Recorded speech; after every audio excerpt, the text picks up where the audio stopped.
안녕하세요. 정보가 세상을 바꾼다의 인포뱅크입니다. 이번에 전해드릴 내용은 르노, 러시아 정부의 3조 러시아 자회사 달랑 45넷메가 가동 멈춘 러시아 현대차 공장 동반 진출한 부품사 직격탄, 이 두 가지 내용을 가지고 한번 시작을 해보도록 하겠습니다. 여러분의 구독, 좋아요, 그리고 필요하신 분은 알람 설정까지 부탁드리도록 하겠습니다.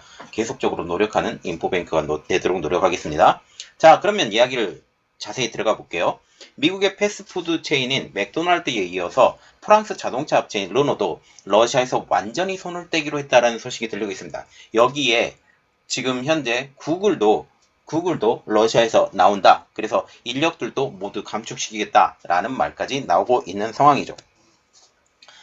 자, 그래서 우리 이번에 르노 이야기를 하니까 르노 이야기를 계속 해보겠습니다.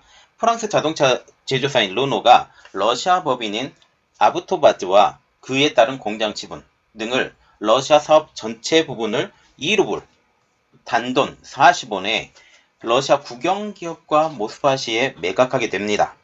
추정 자산 가치만 22억 유로, 한국 돈으로 약 2조 9,300억 원을 고려하면 너무나도 터무니없는 헐값이지만 이 계약에는 다른 속내가 들어있죠. 미래를 감안한 계산이 깔린 것으로 알려지고 있지만 결국 이 르노가 러시아로 다시 돌아갈지는 아직 미지수이죠. 여기에 현대차의 러시아 공장은 가동이 멈춘 것으로 알려지고 있는데 현대차에 부품을 공급하기 위해 여기에 러시아에 동반 진출한 국내 부품사들의 직격탄이 되고 있다라는 말까지 나오고 있습니다. 이 두 가지 내용을 가지고 이야기를 시작을 해볼게요. 첫 번째로 알아볼 내용은 르노 달랑 40원의 러시아 자동차 사업 매각입니다. 16일 러시아 국영 타스통신 등에 따르면 러시아 산업통상부는 르노그룹의 러시아 자산을 러시아 정부와 모스크바 시에 이전하는 것에 대해 협정을 체결했다라고 밝히고 있습니다. 르노는 모스크바 자동차 공장인 르노 러시아의 지분 100%를 모스크바 시에 이전을 했고 러시아 현지 자동차 기업인 아부토바즈의 지분 68%는 러시아 국영자동차 개발 연구소인 나미로 넘겼다라는 것이죠. 로이터 통신은 소식통을 인용을 해서 르노 러시아와 아부토바즈 매각 금액은 각각 1루블씩, 말하자면 2루블에 판매가 되었다라는 것이죠. 매각 가격은 2루블로 르노는 이번 거래로 약 3조 원에 달하는 회계상 손실을 감당하게 된 것입니다. 그래서 거의 헐값, 거의 공짜로 준 것으로 보이고 있는 것이죠. 러시아 산업통상부는 이 같은 거래를 승인을 했고 르노와 러시아는 본격적인 사업 이관 절차를 받게 됩니다. 아부토바즈는 러시아 국민차 라다 브랜드를 생산하는 대표적인 현지 자동차 기업으로 르노가 최대 주주였죠. 러시아 산업통상부 산하에 나미에 넘어간 아부토바즈 지분 68% 외에 나머지 32%도 역시 현지 국영기업 로스테흐가 갖고 있습니다. 로스테흐는 첨단 기술 제품 개발 및 생산 수출을 지원하는 국영업체죠. 그래서 이 르노 러시아가 가지고 있는 공장 그리고 지분 이 모두가 러시아 국영기업들에게 그리고 모스크바시에 100% 다 넘어간 것처럼 보이는 거죠. 자동차 공장을 넘겨받은 모스크바시는 전 르노 러시아 공장에서 한동안 단종됐던 러시아 브랜드 모스코비치를 다시 생산하고 아부토바츠는 기존에 해오던 러시아 브랜드 라다 생산을 계속할 예정으로 알려지고 있습니다. 러시아 르노 매출의 10%, 영업이익의 50%를 차지하고 있는 핵심 시장이죠. 르노와 같은 경우는 매출의 10%를 여기서 생산합니다. 그리고 영업이익의 50%를 러시아에서 가지고 올 만큼 러시아 시장은 르노에겐 굉장히 매력적인 시장이라는 사실이죠. 러시아 시장 점유율 1위도 르노의 자회사였던 아부토바즈입니다. 하지만 르노는 유럽과 미국 등 주요 정부의 압박에 러시아 사업을 계속할 수 없는 환경이 처하게 되자 결국 이 사업을 매각하는 방향으로 틀게 된 것이죠. 생산은 이미 전에 중단이 되었습니다. 앞서 지난 2월에는 러시아 공장 생산을 재개했다가 유럽 주요 국가와 의회의 반발을 이기지 못하고 반나절 만에 다시 공장 가동을 중단하기도 했죠. BBC에 따르면 러시아의 지난 2월 말 우크라이나에 침공한 이후 주요 외국 기업의 러시아 국유화는 이번이 처음입니다. 그래서 외국 기업이 러시아에 들어왔다가 너희들이 공장 가동을 안 하면 우리가 국유화를 시키겠다라는 그런 말을 했었죠. 이러한 발표가 난 지 처음으로 이 르노 러시아가 국유화가 된 것이죠.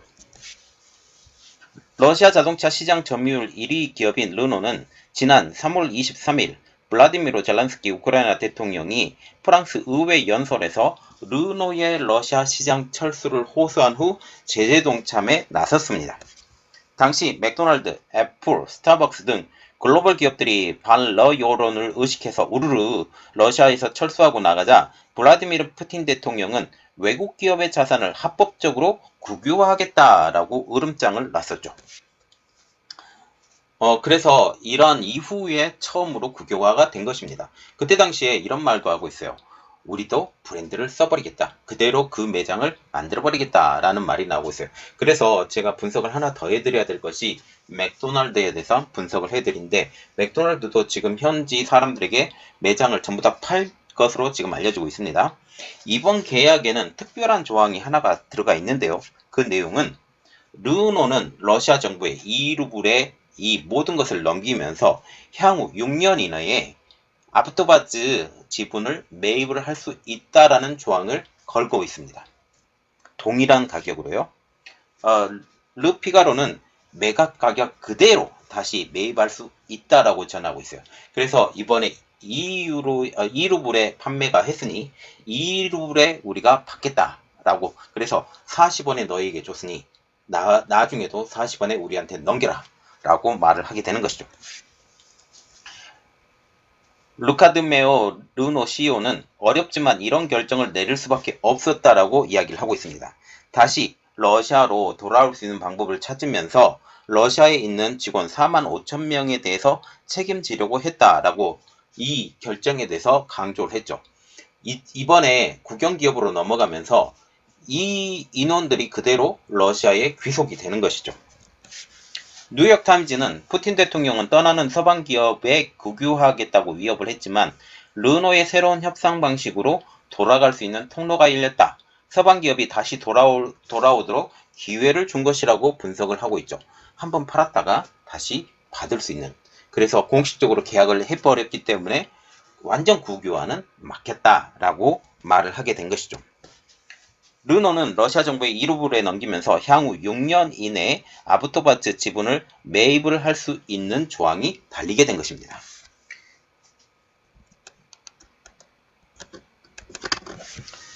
데니스 만트로프 러시아 산업통상부 장관은 우리는 르노 기업의 핵심 능력과 생산 공정, 그리고 일자리를 보존할 것이라고 지금 강조를 했어요. 그리고 르노가 희망하는 대로 이것이 중요한 내용인데 6년 안에 러시아 상황이 좋아져 복귀할 수 있을지가 미지수라는 거죠. 6년 내에도 러시아 상황이 안 좋아지면 어떻게 할 것이냐, 그때도 러시아에 돌아올 것이냐 라는 거죠. 6년이 넘어버린 시점에는 안 된다라는 그런 내용입니다. 왜냐하면 지금 전쟁은 제 예상으로는 1년은 더 간다. 이렇게 장기화가 되면 서방의 제재 강도도 역시 세지고 있기 때문이죠. 지금 미국에서도 달러화에 대한 제재를 더 강하게 가해야 된다라는 말까지 나오고 있는 상황입니다. 르노에게 러시아는 프랑스에 이어서 두 번째로 큰 시장이었습니다. 르노는 지난해 러시아에서만 50만 대를 팔았죠.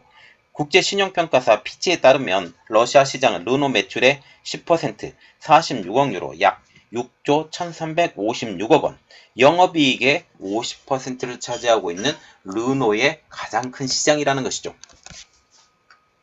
그래서 이것을 쉽사리 포기를 못했어요. 제대로 가격을 주고도 살 러시아도 아니고 그냥 국유화를 시킬 것인데 이 후를 생각을 했다라는 거죠. 그리고 두 번째 내용입니다. 가동 멈춘 러시아 현대차 공장 현지 진출 부품사 직격탄입니다. 러시아의 우크라이나 침공 사태 이후 러시아 상트페테르부르크에 있는 현대차 공장이 멈췄습니다. 이에 현대차의 부품을 공급하기 위해 현지에 동반 진출한 국내 부품사들이 직격탄을 맞고 있죠. 그리고 러시아 사태가 장기화되면서 경영상의 어려움은 더 커질 것으로 전망이 되고 있습니다. 현대차는 최근 공개한 분기 보고서에서 1분기 상트페테르부르크 공장 가동률이 83.3%로 떨어졌다고 밝혔죠. 지난 1분기에는 가동률이 130.3%, 그래서 지금 공장의 능력보다 더 많이 공장을 가동시켰다라는 거죠. 현대차가 러시아에 지난 2월 말 우크라이나를 침공하자 3월 1일부터 상트페테르부르크의 공장 가동을 중단시켰어요. 그래서 1월, 2월까지는 공장을 제대로 운영했고 3월에 공장 가동을 줄였는데 지금 공장의 가동률이 83.3%가 된 것입니다. 이렇듯 1월에서 3월 중 3월 한 달 가동이 중단되었지만 수익은 적자로 돌아섰죠. 지난해 1분기에는 이 공장에서 500억 원의 순이익이 났지만 올해 1분기에는 30억 원의 손실이 발생한 것입니다. 현대차 공장이 지금 멈춰서면서 부품사들의 발등에 불이 떨어졌어요. 부품사들도 마찬가지로 생산이 중단되면서 손해가 나기 시작을 합니다. 러시아 현지에서 현대모비스와 현대위아를 포함해서 10여 개 사이의 국내 부품사가 진출해 있는데요. 당장 영세업자들이 1분기 현지 법인 실적이 적자로 돌아섰습니다. 세종공업은 2008년 러시아 상트페테르부르크에 세운 세종러시아는 올해 1분기에 24억 원의 손실을 받고 지난 1분기에는 약 1억 원의 순이익을 냈음에도 불구하고 이렇게 손해로 돌아선 거죠. 세종공업 측은 러시아의 우크라이나 침공으로 러시아와 직간접적으로 사업을 하는 기업은 영향을 받을 수밖에 없다라고 하면서 러시아에 대한 국제사회의 제재가 세종러시아 영업에도 영향을 줄 것이라고 말을 했습니다. 현대차 러시아 공장에 부품을 공급하고 있는 동아화성 러시아 법인 역시 손실 규모가 불어나고 있습니다. 동아화성 러시아 법인은 지난해 1분기 1억 원 정도의 손해를 봤지만 올해 1분기에는 이 손실 규모가 26억 원으로 26배가 늘어나게 된 것이죠. 지난해 말부터 가동이 시작된 현대위아도 생산을 중단한 상태입니다.